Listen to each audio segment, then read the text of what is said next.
ইফতারির আগে যে দোয়া ওইটা আল্লাহ ফিরায় না। ইফতারি করার আগ মুহূর্তে আমরা যে পেঁয়াজ, আলুর চপ, বেগুনি, হ্যাঁ, এগুলো খান আপনারা? রুয়াবজার শরবত খান নাকি? এই যে সাজায় রাখা হয় ডিজাইন করে, এইগুলো রেখে যখন দোয়া করেন, এই দোয়াটা আল্লাহ শুনে খুব। আল্লাহ বলে, কিরে ফেরেশতারা, ঘটনা কি? এত খাবার কেন? আল্লাহ রোজা রাখছে। কি চায়? আল্লাহ ক্ষমা চায়। তো খায় না যে তৃষ্ণার, তো আল্লাহ আপনার ভয়। আমারা দেখছে না? আল্লাহ আপনারা দেখে নাই। জান্নাত দেখে নাই, আমার জাহান্নাম দেখেছে আল্লাহ কিন্তু জানে। তারপরে ফেরেশতাদের মুখ থেকে বের করা হবে। সুবহানাল্লাহ পড়েন। আমার জাহান্নাম দেখেছি কিনা বলো? ফেরেশতারা বলে, না, জাহান্নাম দেখে নাই।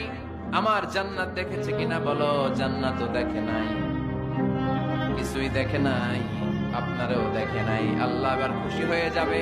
আমার খুশির জন্য, আমার ভয়ে তৃষ্ণার্ত ক্ষুধার্ত সামনে খাবার হাত